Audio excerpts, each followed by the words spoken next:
নমস্কার বন্ধুরা, সোমা কিচেন বাংলায় আপনাদের সবাইকে স্বাগত। আশা করছি আপনারা সবাই খুব ভালো আছেন। আজ আমি শেয়ার করতে চলেছি পাপড়ি চাটের মিষ্টি চাটনি।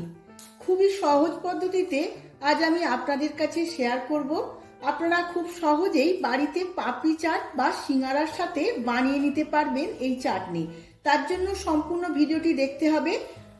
আমার নতুন বন্ধুদের কাছে অনুরোধ, চ্যানেলটিকে সাবস্ক্রাইব করার জন্য, আর ফেসবুক বন্ধুদের কাছে অনুরোধ পেজটিকে ফলো করার জন্য। চলুন দেখে নেওয়া যাক রেসিপিটি।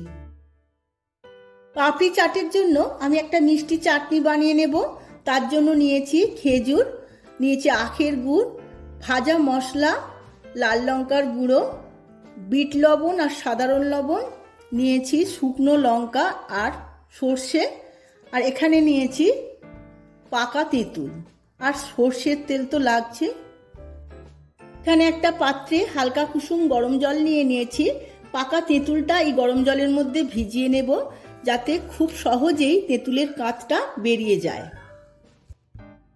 খেজুর নিয়ে নিয়েছি 200 থেকে 250 গ্রাম। সমস্ত খেজুরের বীজগুলো আমি বের করে নিয়েছি। এখন গরম জলে ভিজিয়ে আমি খেজুরটা নরম করে নেব। খেজুরটা আমার অনেকটাই ভিজে গেছে, নরমও হয়ে গেছে। এখন মিক্সিং জারেতে সমস্ত খেজুরটা নিয়ে নেব।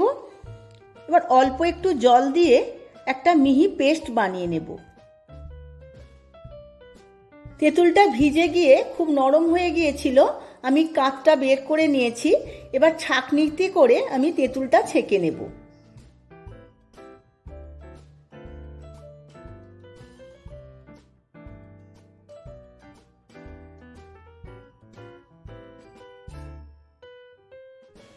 তেঁতুলের কাঁচটা আমি ছেঁকে নিয়েছি।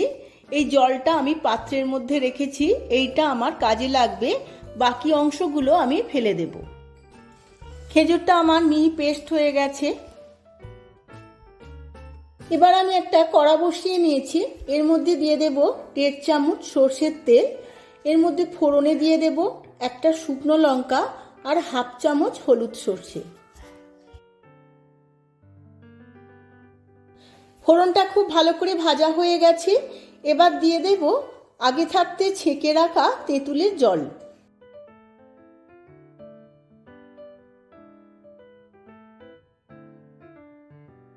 তেঁতুলের জলটা ফুটে এসেছে। এবার দিয়ে দেব খেজুরের পেস্ট।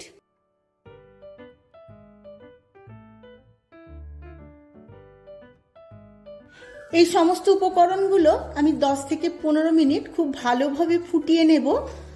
সামান্য একটু ঘনও হয়ে যাবে। খুব ভালোভাবে ফুটে গেছে। এবার এর মধ্যে দিয়ে দেব 150 থেকে 200 গ্রাম আখের গুড়। আখের গুড় দিয়েও খুব ভালোভাবে মিশিয়ে নেব।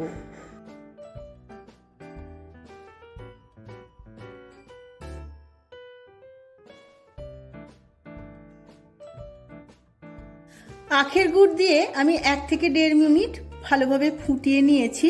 এবার দিয়ে দিয়েছি 1 চামচ রেগুলার নুন আর 1 চামচ বিট নুন। বিট নুন আর রেগুলার নুন ভালোভাবে মিশিয়ে নেব। এবার দিয়ে দেব এর মধ্যে 1 চামচ লাল লঙ্কার গুঁড়ো আর 1/2 চামচ কাশ্মীরি লঙ্কার গুঁড়ো।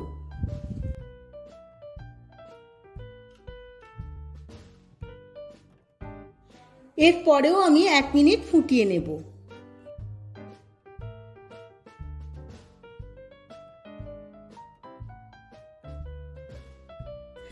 চাটনির কালারটা খুব সুন্দর লাল আনার জন্য অল্প একটু ফুড কালার আমি জলে গুলে নিয়েছিলাম, সেই কালারটা আমি এর মধ্যে দিয়ে দেব। চাটনিটা আমার হয়েই গেছে। এবার সবার শেষে দিয়ে দেব ভাজা মশলার গুঁড়ো 1 চামচ। এই ভাজা মশলার গুঁড়োর মধ্যে রয়েছে 1 চামচ ধনে, 1 চামচ জিরে, 1 চামচ মৌরি আর 2টো শুকনো লঙ্কা। সমস্ত কিছু ভেজে নিয়ে পুড়িয়ে নিয়েছি।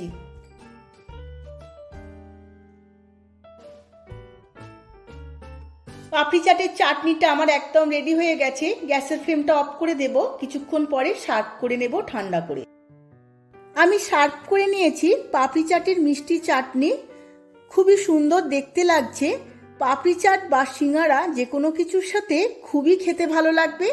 ভিডিওটা যদি ভালো লেগে থাকে ভিডিওটিতে প্রচুর প্রচুর লাইক শেয়ার করবেন। ধন্যবাদ।